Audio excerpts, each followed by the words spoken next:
बर्तमान से युद्ध क्षेत्र में आम मैंने समस्त उपस्थित अच्छे अनुभव करवा एवं भगवान कौन कहते आसत श्रवण करवा। ओम जय गुरु जय जगन्नाथ। ओम नमो परमात्मने। नमो ब्राह्मण्य देवाय गो ब्राह्मण्य हिताय च जगत हिताय कृष्णाय गोविंदाय नमो नमः। समस्त मंगल हो, समस्त जीवन धन्य हो एवं समस्ते पूर्णता लाभ करूँ। मनुष्य जीवन समस्त सार्थक हो। ये कामना सहित भगवान अर्जुन को जिते बुझेगा चेष्टा कर आत्मतत्व एवं कि विनाश तत्व एवं कि अविनाशी तत्व। शरीर विनाश हो जाए एवं आ भर जो शरीर अच्छा तार के विनाश हुए ना। से जो अविनाशी तत्व आ विनाश हो गला से विनाश कथाटा को जो जानी जाइए समस्त ये राजा बादशाह केते बड़ बड़ व्यक्ति मैंने आते पराक्रमशाली व्यक्ति मैंने आसंती संसार को ये कहारी कहीं ये रही ना। सर्वे निज निज अभिनय सारी बाहुड़े काल बले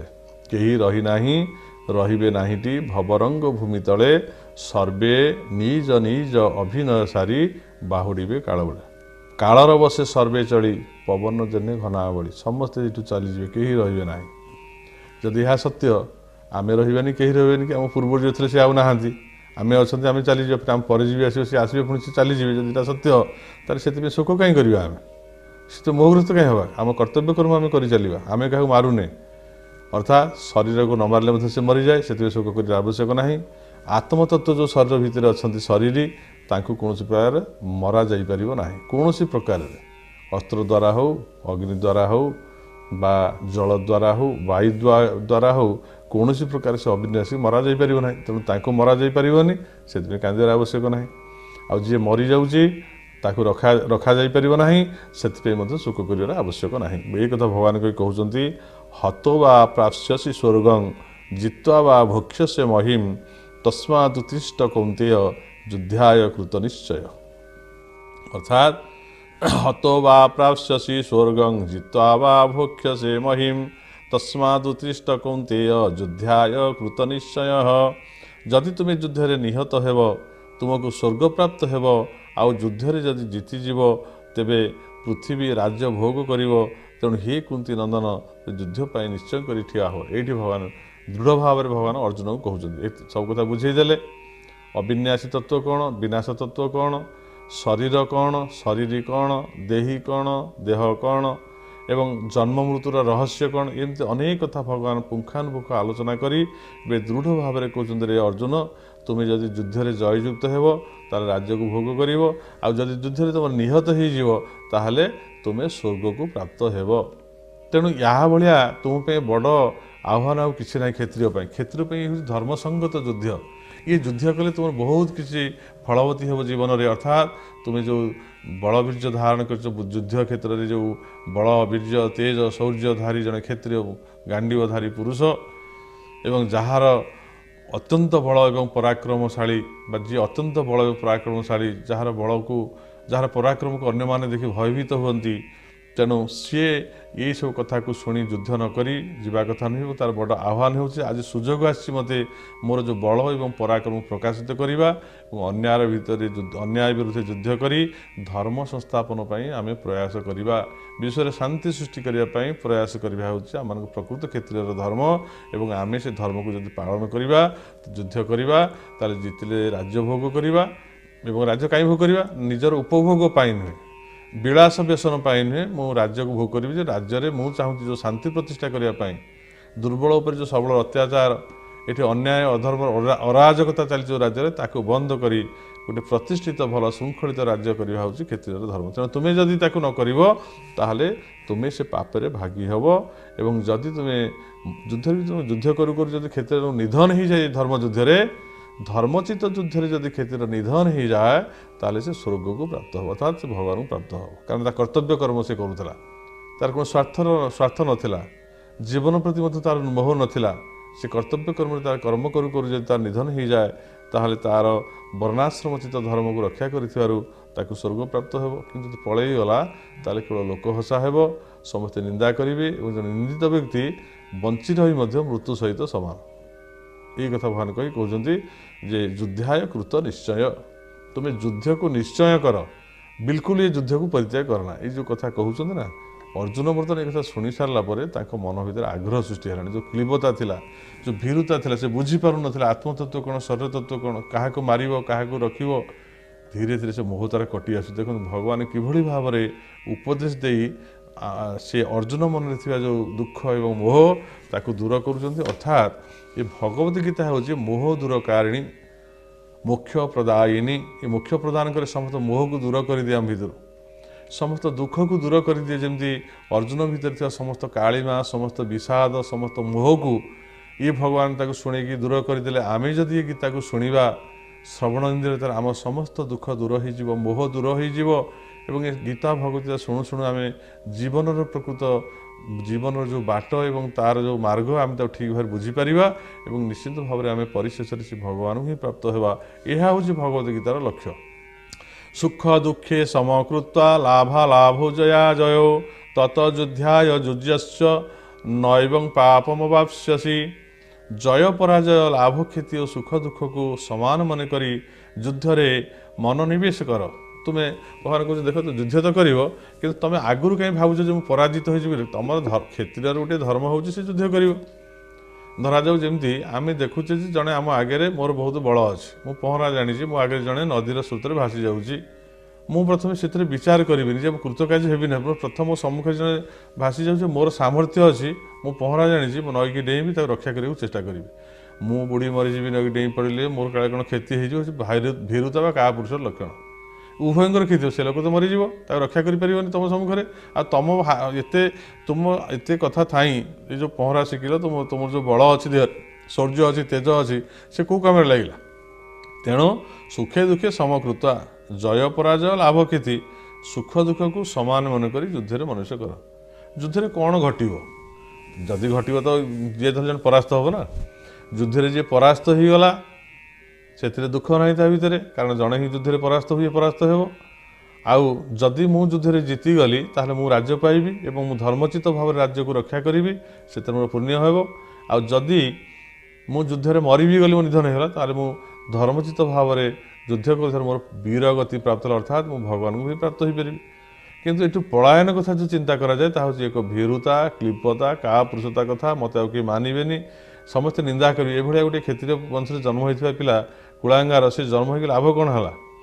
जहाँ पाखे एत युद्ध विद्या था एत बल था एत पराक्रम था देशटा को रक्षा कर पारानी दुर्बल मान अत्याचार को रोकी पारानी शांति प्रतिष्ठा कर धिक से जीवन कहीं से जीवन से लाभ करते जीवन थी लाभ कौन अच्छी ये वंशर मर्यादा नष्ट हो निजर गारिमा नष्ट हो तेणु भगवान कहते सब छाड़ दियो लाभ क्षति की विचार न करी सुख दुखे समकृता लाभा लाभ जया जाऊ जय पराजय लाभ कौन मिले क्षति हम बा सुख एठिके दुख आकु सब चिंता तड़ी दियो प्रथम मोर कर्तव्य हूँ युद्ध क्षेत्र में सम्मुखर मत आक्रमण हो प्रति आक्रमण कर युद्ध करी मु निजक रक्षा करने सहित मोर सैन्य दल रक्षा करवा और मुझे विजय भी तार चेष्टा करवा यह हूँ गोटे क्षेत्र सम्मुखरण हूँ कर्तव्य सी प्रथम भाव मोर लाभ हम क्षति हम मुझे पराजय काले हो अरे पराजय तो जनकर हम ना तेणु जहाँ तक जन पराजय कथा भावी कौन युद्ध कर मु धरा तो जानूँ मुझे आगू दिन मरीजी कौन आज कतरा घोड़े होगी शोबी आज मुझे समस्त कर्म बंद करदेवी जे मु आगू को आउ 10 वर्ष पर मो ऋतु आसीज समस्त मरते मुझे मरबी ये कथा भावी कौन मुझे घर करी पाठ पढ़ी ज्ञान लाभ करी सत्संग करी किसी करी ये जमती कथा से भगवान कहते जे तुम्हें सुख दुख केते हम लाभ केते क्षति केते मिल जय कि पराजय हम ये कथा को न विचार कर सम्मुख में प्रथम रण युद्ध तुम प्रवृत्त हुओ से लाभ अच्छी जितले भी लाभ अच्छी युद्ध मरीगले भी लाभ अच्छी किंतु अजस हो वंशर मर्यादा नष्ट हो क्षत्रिय धर्म नष्ट हो तुम नर्क प्राप्त हो स्वर्ग पाइब ना तेणु युद्ध करने तुम प्रवृत्त हुओ यू भगवान ये जो माने 37 श्लोक और 38 श्लोक द्वारा भगवान बर्तमान निर्दिष्ट भाव में आगे खाली बुझेले कौटा मृत्यु हम कौटा जन्म हो कहार आरंभ हो कहार शेष अच्छी कौन पे शोक करवा दरकार कौन पे शोक करवा नुहे ये समस्त तत्व को भगवान बुझी सारापर दृढ़ निश्चित भाव कहते तुम युद्ध कर प्रवृत्त हुओ बर्तमान भगवान निर्दिष्ट भाव कर तो युद्ध कर ये साते अभिहिता सांख्ये बुद्धि जोगे तुमां शृणु बुद्धिया युक्त जया पार्थ कर्म बंधं प्रहास्यसि हे पार्थ जो समबुद्धि युक्त हो तुम्हें कर्म बंधन त्याग करदेव से समबुद्धि तुम प्रथम सांख्य जोगे कहगला एबे तुम यहाँ कर्मयोग प्रसंग शुण मु ज्ञान माध्यम केवल कहीदेली तुमको जे आत्मा हूँ अविनाशी ताको अस्त्र छेदन करती ना एवं सी शरीर हूँ मृत आज न मारे काली मरीज प्रत्येक मुहूर्त से मरी जाऊँगी शोक करना ये समस्त हूँ ज्ञान कथा किंतु तुम्हें बर्तमान यह कर्मयोग प्रसंग शुण ये कथाटा ये तत्वटा कर्म माध्यम मुझे निर्वाह करी नेहाभिक्रमण अस्ति प्रत्यवाय न विद्यते स्वल्पमप्यस्य धर्मस्य त्रायते मोहात भयात भगवान ये कहते स्वल्पमप्यस्य धर्मस्य त्रायते भयात मोहात ता पूर्व भगवान कहते 39 श्लोक ऐसा ते अभिहिता सांख्ये बुद्धि जोगे तुम्हें शुणु बुद्धियायुक्त जया पार्थ कर्म बंधन प्रहास्यसी हे पार्थ जो समबुद्धि युक्त हो तुम्हें कर्म बंधन त्याग करदेव से समबुद्धि तुम प्रथम सांख्य जोगे कहगला ए तुम्हें कर्मयोग प्रसंग शुण या ज्ञान कथार बुझेदेली ए कर्म कथा शुण कौन शुण ना नेहाभिक्रमण स्वस्ति प्रत्यवाय न विद्यते स्वल्पम अप्यस्य धर्मस्य त्रायते मोहात भयात मान कहते मनुष्य लोकर यही समबुद्धि रूपक धर्म आरंभ हो गले कहीं आरंभ विनाश हुए ना यार विपरीत फल हुए ना एवं यार स्वल्प अनुष्ठान महा भय रक्षा करे बुझेगा तो मनुष्य लोकर यही समबुद्धि रूपक धर्म आरंभ हो गले कहीं आरंभर विनाश हुए ना होगले से आरंभ विनाश हुए ना यार विपरीत फल हुए ना एवं यार स्वल्प अनुष्ठान महाभय रूप रक्षा करे ये समबुद्धि केवल आरंभ हो गले से आरंभर विनाश हुए ना मनरे समता प्राप्ति करिवार लालसा बा उत्कंठा हेबा ही यही समतार आरंभ अर्थात भगवान कहते कौन प्रत्यवाय ए कौन दोष ना आमे जदि ये कथा भल भाव बुझीगले जदि ये निस्वार्थ भाव निष्काम भाव आम प्रकृत युद्ध करुचे धर्म संस्थापन करने शांति श्रृंखला रक्षा करने धर्मचित भाव में न्यायचित भाव क्या अन्याय जबरदस्त बल अच्छी भाव में मारिदे संपत्ति लुंठन करवा बलात्कार कर जड़े पर स्त्री को अपहरण करवा पर झील को अपहरण करवा पर धन अपहरण करवा यह न्याय संगत धर्मसंगत नुहे निष्काम भाव में मोर कौन माने स्वार्थपर इच्छा ना भोगभाग्य कर लालसा ना मुझे गोटे मानसिक स्तर में चाहूँगी आपको सब नवा माने माने जेहेतु मोर क्षत्रिय धर्म धर्मचित भाव मो धर्म हूँ विशृंखला को श्रृंखला करवा अशांति जगह शांति प्रतिष्ठा करवा अबला दुर्बल पर अत्याचार होता रक्षा करवा बालक को रक्षा करवा रोगी आतक्लिष्ट जनता को मुझे सुरक्षा दवा देश को सुरक्षा दवा शत्रु हाथ जो मैंने विपरीत धर्म अवलंबन धर्म सपेक्ष नुहति मु पराभूत करवा मो क्षेत्र धर्म एवं निष्काम कर्म भाव में मत कौन मिले ये मिलवाई सुख केते मिलिबो एथरे जययुक्त हेबी कि मुझे पराजय हेबी मोर कौन लाभ हम क्षति हम ये हूँ स्वार्थपर व्यक्ति मैंने करती लाभ क्षेत्र विचार कर युद्ध कले से पापर प्रवृत्त होगा पड़े कहीं स्वार्थ थाए ता भितर मुझे जाशुणी अनु नष्ट करे कहीं मोर स्वार्थ अच्छी जाको मारिदेले मु निष्कंटक राज्य भोग करी ताको लुंठन करी ताको बलात्कार करी तेणु ये युद्ध से नुहे तुम्हें जदि निष्काम कर्म मोर किसी पाइबार ना लाभर क्षेत्र मोर हिसाब ना मोर कर्तव्य कर्म क्षेत्र मु केवल युद्ध करी देश को रक्षा करी निज को बंचेबी अन्य को बंचेबी ये जदि मन में थाए यह ठारू आउ महत कथा दुनिया आउ किसी ना यह स्वल्प अपेक्ष धर्म से यहाँ स्वल्प अनुष्ठान महा जदि यही भाव निष्काम भाव में जड़े कि तार क्षेत्रीय धर्म को वर्णाश्रम धर्म को पालन करे निजे स्व स्व कर्म जी जो धर्मर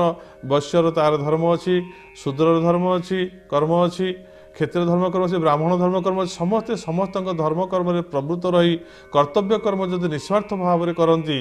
यह स्वल्प अनुष्ठान कले यह आमको बड़ लाभ दिए यह जन्म मृत्यु रूपक चक्र उद्धार करे आमको या अल्प सामान्य परिमाण जदि भी करा जाए जीवन निस्वार्थपर भाव में ताहा मह फलदायक हम किंतु जदि आम से अपसरी जावा केवल पापरे भागी हवा आम कर्तव्य कर्म करें ना तेणु आमको कर्तव्य कर्म कर जो आम दुख आसे से जो आम से जो कर्म को एड़ी दे आम जो दंड आसे भोग करा पड़ो निंदा भोग करा पड़ो ये अनेक कथा अच्छी तेणु भगवान कहते सामान्य हेले निस्वार्थपर भाव में वर्णाश्रम चित भाव में जार जो कर्मर आवश्यक रही से निष्काम भाव से कर्मटी करे यार फल हूँ अत्यंत लाभदायक। द्वितीय अध्याय 41 श्लोक कहते व्यवसायात्मिका बुद्धि रेकेह कुरु नंदन बहु शाखा ह्यनंताश्च बुद्धय अव्यवसायिनाम। हे कुरु नंदन यही समबुद्धि प्राप्ति विषय व्यवसायात्मिका बुद्धि एक ही होता है। अव्यवसायी मनुष्य मानकर बुद्धि गुड़िक अनंत और बहु शाखा विशिष्ट होता है। अर्थात ये व्यवसाय अर्थ अर्थात ये भगवान कहते जे अव्यवसायी व्यवसायित्मिका अर्थात बुद्धि व्यवसायित्मिका जार स्थिर बुद्धि जार व्यवसायित्मिका बुद्धि जार बुद्धि स्थिर हो नहीं जार अव्यवसायिका बुद्धि जो मनुष्य मानकर बुद्धि स्थिर हो जाइए अर्थात जो समता प्राप्त करने कर्मयोगी साधकर ध्येय लक्ष्य से समता परमात्मा स्वरूप अंतकरण समता से परमात्मा स्वरूप समता प्राप्तिर साधन अर्थात भगवान कहते जे आम मान को स्थिर चित्तर स्थिर बुद्धि व्यवसायत्मिका बुद्धि रेकेह कुरुनंदन जो मानकर व्यावसायिक बुद्धि अर्थात जार स्थिर बुद्धि हो जाए मोर कर्तव्य मत जल जल ही देखा जाऊँगी मु जड़े शिक्षक मोर कर्तव्य हूँ निस्वार्थपर भाव में अनेक शिक्षा दान करवा यह हूँ स्थिर बुद्धि बा एक बुद्धि विशिष्यते मुझे जड़े क्षत्रिय मु युद्ध कर अन्य पराक्रम द्वारा दुर्बल को रक्षा करवा प्रोटेक्शन दवा एवं विश्व को रक्षा करवा हूँ मोर प्रकृत धर्म बा बुद्धि यही भाव में मुझे जड़े वैश्य व्यवसाय वाणिज्य कर समृद्ध करवा हूँ मोर कर्तव्य कर्म अन्य मानक पहुँचेवा नित्यावश्यक अत्यावश्यक जिन मोर हूँ कर्तव्य कर्म शूद्र हूँ सेवा कर तार कर्तव्य समस्ते समस्त कर्तव्य जदि पाइबार आशा न कर निस्वार्थ भाव में कर जाती जब कर्म करती कर्मिणाम अधिकार अस्तु महाफलेषु कदाचन कर्म अधिकार अस्तु करू फलदाता मु निश्चिंत भाव तार फल प्रदान करी और निस्वार्थ फल भाव में जो कर्म कराए निष्काम भाव में जो कर्म कराए पाइबार इच्छा ना मोर कर्तव्य मुझे करी ताले से भगवान कहते मु फलदाता स्वरूप ताकू बहुत बड़ फल प्रदान करे और ता अत्यंत अल्प छोट अनुष्ठान ता महा उत्तम फलदायक होता है। जामीमांग पुष्पितांग वाचं प्रबदंती विपस्थित वेद वा वरता पार्थ नान्यदस्ति वादिन जामीमांग पुष्पितांग वाचं प्रबदंती विपस्थित वेद वा वरता पार्थ नान्यदस्ति वादिन कामात्मन स्वर्ग परा जन्म कर्म फल प्रदाम क्रिया विशेष बहुलांग भोगेश्वर्य गति प्रति हे पृथुनंदन हे अर्जुन जो माने कामनारे तन्मय होइछन्ति स्वर्ग को श्रेष्ठ मन करुछन्ति वेदवर्णित सकाम कर्म रे प्रीति रखिछन्ति भोग व्यतीत आउ किछि नाही बोली कहउछन्ति सेही अविवेकी मनुष्य एही प्रकार जो पुष्पित शोभायुक्त वाणी कहती ताहा जन्मरूपक कर्मफल प्रदान करे तथा भोग और ऐश्वर्य प्राप्ति अनेक क्रियार से वर्णना करे। अर्थात भगवान ये कहते जे जो माने कामनारे तन्मय होइछन्ति जो मानकर अशेष कामना अछि इदं लब्ध्वा मया लब्ध्वा म्यूं प्राप्स्य मनोरथम आज लभिले तो धन काली आहरी बहुत आसो धन गोटाए जगार जमी अच्छी 1000टा जगार जमी मु किनिबी आज ये गोटाए बिल्डिंग अच्छी काली आहरी अनेक प्रासाद माने भल भल राजकीय प्रासाद मु चयन करी किनिबी उपभोग करी यही भाव में जो कामना वासन जर्जरित होती जो कामना वासन जब भावुं स्वर्ग सुख लाभ करी पारिजात पुष्प थी भल सुंदर नारी मैंने थे स्वर्ग मैंने थे सेठी मंदाकिनी रज थी राजकीय भोगवासना थी यही भाव में जो मैंने सब निजको स्वर्ग को श्रेष्ठ मन कर कामना वासन जर्जरित हो वेदवर्णित सकाम कर्म प्रीति रखिंट भोग व्यतीत आउ कि ना बोली कहूँ जो मैंने कहते ये संसार भोग खेल कर कारण मृत्यु पर आउ कि ना शरीर पाइज खाओ पिय मस्त कर आनंद कर ये पाप पुण्य किसी ना यही देह सर्वस्व होती जड़ सर्वस्व होती आत्मचैतन्य तत्व को कहीं बुझी ना से ही अविवेकी मनुष्य यही प्रकार जो पुष्पित वाणी कहती ताहा जन्मरूपक फल प्रदान करे। आम जदि से व्यक्ति मान कथा भूली जावा तो तांकरी कथा रही आम कर्तव्य कर्म आम ठीक भाव करवा नहीं एवं तांकरी जो पुष्पित वचन तू ये कर्म कले स्वर्ग प्राप्ति हबू आम स्वर्ग गले ये भोग करवा आम से कथा शुणिक विचलित हो आम जाना जे आमर से पतन हो आम भल कथा शुणुने से कहीं आमर जो प्रकृत कर्तव्य कर्म चारि वर्ण रही ब्राह्मण वैश्य क्षत्रिय शूद्र आम जब आम स्वस्व कर्म निवृत्त हो स्वार्थपर कामना वासना करवा मन भितर तर आम नरक को जावा आम देश नरक को जीव ये समाज आहाकार विद्यमान कर तेणु ऐश्वर्य प्राप्त अनेक क्रियार वर्णना करे अर्थात आम जब वेद कथा जो पुष्पित वचन कहते आम आगे से कहती जे आम এই କଥା କଲେ ବା ଏଇ ଅନୁଷ୍ଠାନ କଲେ ବା ଏଇ ପୂଜା କଲେ ଏଇ ଦେବତା ପାଖରେ ଆମେ ପଡ଼ି ରହିଲେ ସେ ଆମକୁ ଏଇ ସୁଖ ସବୁ ପ୍ରଦାନ କରିବେ। କିନ୍ତୁ ପ୍ରକୃତରେ ଆମର କର୍ମଫଳ ଅନୁସାରେ ଆମେ ଯେଉଁ କର୍ମ ହିଁ ଧର୍ମ, ଆମେ ଯେଉଁ କର୍ମ କରୁଥାଉ ସେଇ କର୍ମ ଅନୁସାରେ ଆମକୁ ଫଳ ଭଗବାନ ପ୍ରାପ୍ତି କରନ୍ତି। ଆମେ ଅନେକ ଗୁଡ଼ାଏ କଥା ମନରେ ବସି ମାଗିଲେ ତାହା ଆମକୁ କେବେ ପ୍ରାପ୍ତ ହୁଏ ନାହିଁ। ଏହା ହେଉଛି ଭଗବାନଙ୍କର ବାଣୀ। ସେ ଅର୍ଜୁନ ବୁଝାଉଛନ୍ତି ଯୁଦ୍ଧ କର। ଏବଂ ଫେରେ କହୁଛନ୍ତି ଭୋଗୈଶ୍ୱର୍ଯ୍ୟ ପ୍ରସକ୍ତାନାଂ ତୟା ପ୍ରହୂତ ଚେତସାମ୍ ବ୍ୟବସାୟାତ୍ ମବୋଧି ସମାଧୌନ ବିଧୀୟତେ। ସେହି ପୁଷ୍ପିତ ବାଣୀ ଦ୍ୱାରା ଯାହାଙ୍କର ଅନ୍ତଃକରଣ ଅପହୃତ ହୋଇଯାଇଛି, ଅର୍ଥାତ୍ ଭୋଗ ଆଡ଼କୁ ଆକର୍ଷିତ ହୋଇଯାଇଛି ଏବଂ ଯେଉଁମାନେ ଭୋଗ ଏବଂ ଐଶ୍ୱର୍ଯ୍ୟର ଅତ୍ୟନ୍ତ ଆସକ୍ତ, ସେହି ମନୁଷ୍ୟମାନଙ୍କର ପରମାତ୍ମାଙ୍କ ପ୍ରତି ଏକ ନିଶ୍ଚିନ୍ତ ବୁଦ୍ଧି ହୁଏ ନାହିଁ। ଅର୍ଥାତ୍ ବ୍ୟବସାୟିକ ନିଷ୍ଠା, ସ୍ଥିର ବୁଦ୍ଧି। ମୁଁ ପରମାତ୍ମାଙ୍କ ପାଦପଦ୍ମରେ ସ୍ଥିର ରଖିଛି ମନକୁ, ନିଃସ୍ୱାର୍ଥପର ଭାବରେ ମୁଁ ଭଗବାନଙ୍କ ଉଦ୍ଦେଶ୍ୟରେ ସମସ୍ତ କର୍ମ କରିଯାଉଛି। ମୋର ବୋଲି କୌଣସି କର୍ମ ନାହିଁ। ମୋ ଅନ୍ତରେ ସିଏ ଅଛନ୍ତି, ବାହାରେ ସିଏ ଅଛନ୍ତି। ମୁଁ କିଛି କରୁନି, ମୋ ଶରୀର କିଛି କରୁନି। ସେ ଯେଉଁ ଅନ୍ତରାତ୍ମା ଭାବରେ ଅନ୍ତର୍ଯାମୀ ଅଛନ୍ତି ସେଇ ସବୁ କରାଉଛନ୍ତି, ସେଇ ସବୁ କରୁଛନ୍ତି। ଯଦି ଏଇ ଭାବ ସ୍ଥିର ନହେଲା, ଆଉ ଯଦି ଭାବେ ଯେ ମୁଁ ସବୁ କରୁଛି, ତାହା ହେଉଛି କେବଳ ଦୁଃଖଦାୟକ। ପ୍ରକୃତିରେ ମୁଁ କିଛି କରୁନି, ଯାହା କରୁଛନ୍ତି ସବୁ ସେଇ କରୁଛନ୍ତି। ଆଚ୍ଛା, ଯଦି ସେ ପରମାତ୍ମା ଆତ୍ମଚୈତନ୍ୟ ରୂପରେ ମୋ ଠାରୁ ଡିଟାଚ୍ ହେଇଯିବା, ମୋ ଠାରୁ ଅପସରି ଯିବେ, ଯଦି ସେ ମୋ ଭିତରେ ରହିବେନି, ତାହେଲେ ମୁଁ କ'ଣ କିଛି ପ୍ରକୃତ କରିପାରିବି? ତାହେଲେ କିଏ କରୁଛି? ସେଥିପାଇଁ ତତ୍ତ୍ୱଜ୍ଞାନୀମାନେ କହନ୍ତି ମୁଁ କିଛି କରୁନି, ଯାହା କରୁଛନ୍ତି ସବୁ ସେଇ କରୁଛନ୍ତି। ଏହା ହେଉଛି ସେଇ ଭଗବାନଙ୍କର ଖେଳ। ସେ ମନୁଷ୍ୟମାନଙ୍କର ପରମାତ୍ମାଙ୍କ ପ୍ରତି ଏକନିଷ୍ଠ ବୁଦ୍ଧି ଜାତ ହୁଏ। ଯେଉଁମାନେ ଏକଥା ଭାବି ଦିଅନ୍ତି ମନରେ, ତାଙ୍କର ଏକନିଷ୍ଠା ଆସିଯାଏ। ତାଙ୍କର ଯେଉଁ ବିଚଳିତ ମନ ଅଛି, ସେ ମନ ବିଚଳିତ ହୁଏ ନାହିଁ, ଏଣେ ତାଙ୍କୁ ଧାବିତ ହୁଏ ନାହିଁ। ଏ ପରମାତ୍ମାଙ୍କ ପାଦପଦ୍ମରେ ହିଁ ସେ ମନକୁ ଥୋଇ ଦିଅନ୍ତି। ସେଇଠି ଲୟ ହୋଇଯାଏ, ମନ ସେଠି ସ୍ଥିର ହୋଇଯାଏ ଏବଂ ସେଠି ସେ ଅନୁଭବ କରନ୍ତି ଆଜି ବହୁ ଜନ୍ମର ଯେଉଁ ମୋର ସଫଳତା ମିଳିବା କଥା ମୁଁ ଅପେକ୍ଷା କରିଥିଲି, ଆଜି ମୋ ସଫଳତା ପ୍ରାପ୍ତ ହୋଇଯାଇଛି। ତା ମନ ଭିତରେ ଏ କଥା ଆସିବ। ତେଣୁ ଏବଂ କରିବା ଦ୍ୱାରା କ'ଣ ହୁଏ, ତା ମନଟି ସ୍ଥିର ହୋଇଯାଏ, ଭଗବାନ ପାଦରେ ସ୍ଥିର ହୋଇଗଲା। ସେ କହିଲା ପ୍ରଭୁ ମୁଁ ସବୁ ଶୁଣିଗଲି, ବୁଝିଗଲି, ଜାଣିଗଲି ଆତ୍ମା କ'ଣ, ଶରୀର କ'ଣ ଏବଂ କିଏ ମରେ ଏବଂ କିଏ ମରେ ନା, ଏବଂ ଆମେ ଯେତେ ଚେଷ୍ଟା କଲେ ବି କାହାକୁ ରକ୍ଷା କରିବା, କାହାକୁ ରକ୍ଷା କରିପାରିବା ନାହିଁ। ଏ ସମସ୍ତ କଥାକୁ ବୁଝିସାରି ଏକ ଆତ୍ମଚୈତନ୍ୟକୁ ମୁଁ ସମସ୍ତଙ୍କ ଭିତରେ ଅନୁଭବ କରିବାକୁ ମୋତେ ଅନୁଭୂତି ଆସୁଛି। ଏଇ କଥା ଭାବି ଭଗବାନ ଏ ଶ୍ଲୋକ 84 କହିଲେ ଏବଂ ତାକୁ ଆତ୍ମଚୈତନ୍ୟ ଅନୁଭବ କରି ପୁନର୍ବାର 45 କହୁଛନ୍ତି ତ୍ରୈଗୁଣ ବିଷୟା ଦେବା ନିସ୍ତ୍ରିଗୁଣୀୟ ଭବାର୍ଜୁନ ନିର୍ଦ୍ୱନ୍ଦ୍ୱ ନିତ୍ୟ ସତତ ନିଜକ୍ଷମ ଆତ୍ମବାନ। ତ୍ରୈଗୁଣ୍ୟ ବିଷୟା ଦେବେଦା ନୈସ୍ତ୍ରୈଗୁଣ୍ୟ ଭବାର୍ଜୁନ ନିର୍ଦ୍ୱନ୍ଦ୍ୱ ନିତ୍ୟ ସତ୍ୟସ୍ତଂ ନିଜକ୍ଷମ ଆତ୍ମବାନ। ତୁମେ ଆତ୍ମସ୍ଥ ହୁଅ ବୋଲି କହୁଛନ୍ତି। ତୁମେ ଯେଉଁ ମୋହରେ ପଡ଼ିଛ ସେଥିରୁ ବାହାରି ଆସ। ବେଦ ସମୂହ 3 ଗୁଣର କାର୍ଯ୍ୟକୁ ହିଁ ବର୍ଣ୍ଣନା କରିଛନ୍ତି। ହେ ଅର୍ଜୁନ, ତୁମେ ତ୍ରିଗୁଣାତୀତ ହୋଇଯା, ତୁମେ ଗୁଣାତୀତ ହୋଇଯା। ତୁମେ ସତ୍ୱଗୁଣରୁ ହୁଅ ନା, ରଜଗୁଣରୁ ହୁଅ ନା, ବା ତୁମେ ତମ ଗୁଣରୁ ହୁଅ ନା। ଏ ସମସ୍ତ ଗୁଣ ଗୁଡ଼ିକ ହେଉଛି ବନ୍ଧନର କାରଣ ଏବଂ ଗୋଟିଏ ପରେ ଗୋଟିଏ ଗୁଣ ଆମକୁ କର୍ମବନ୍ଧନରେ ନେଇକି ବାନ୍ଧିଦିଏ ଏବଂ ସେ କର୍ମଫଳ ସ୍ୱରୂପ ବାରବାର ସଂସାରରେ ଜନ୍ମ ହେଉ ଏବଂ ଆମେ ଦୁଃଖ ସୁଖ ଏଠି ଭୋଗ କରି ନାନାଦି ଯନ୍ତ୍ରଣାକୁ ଆମେ ଭୋଗ କରୁ। ତେଣୁ ନିତ୍ୟ ତତ୍ତ୍ୱ ପରମାତ୍ମାଙ୍କ ଠାରେ ଓ ସ୍ଥିତ ହୋଇଯାଅ ଏବଂ ଯୋଗକ୍ଷମର ଅଭିଳାଷ ମଧ୍ୟ ରଖ ନାହିଁ। ଅର୍ଥାତ୍ ଭୁକ୍ତି ମୁକ୍ତି ସ୍ପୃହା ଯାବତ୍ ପିଶାଚି ହୃଦିବତ ତାବତ୍ ଭକ୍ତି ସୁଖ ଶାସ୍ତ୍ର କଥଂ ଅଭିଧ ଭବେତ୍। ଯାହା ଭିତରେ ମୁଁ ଭୁକ୍ତି ହେବି, ମୁଁ ଭୋଗ କରିବି, ମୁକ୍ତି ହେବି, ଏଇଭଳି ଭାବରେ ଯାହା ସବୁ ବାସନା ରହିଛି ଆକୁ ସବୁ ମନରୁ ବାହାର କରିଦିଅ ଏବଂ ଆକୁ ମନରୁ କାଢ଼ି ଦେଇକି ଯେ ମୁଁ ହେଉଛି ପରମାତ୍ମାଙ୍କର ଅଂଶବିଶେଷ। ସେ ପରମାତ୍ମାଙ୍କ ଇଚ୍ଛା ବିନା କିଛି ଏଠି ହେଇପାରେ ନାହିଁ। ତାଙ୍କର ଇଚ୍ଛାରେ ସୂର୍ଯ୍ୟ ଚନ୍ଦ୍ରଠାରୁ ଆରମ୍ଭ କରି ଗ୍ରହ ନକ୍ଷତ୍ର ତାରା ଆଜି ଆମେ ଯେଉଁ ଆଶ୍ରମ କରି ତାକୁ ଏତେ ଭଲ ଭାବେ ସଜାଉଛେ, ସବୁ ହେଉଛି ତାଙ୍କରି କରୁଣା ଏବଂ ସେ ସବୁ କରିଛନ୍ତି, ସେ ଦେଖୁଛନ୍ତି, ସେ କରାଉଛନ୍ତି। ସବୁ ତାଙ୍କରି ଉପରେ ନିର୍ଭର କରିବାକୁ ପଡ଼ିଲେ ଆମର ମନଟି କ'ଣ ହୁଏ ନା ନିଶ୍ଚାତ୍ମ ହୋଇଯାଏ।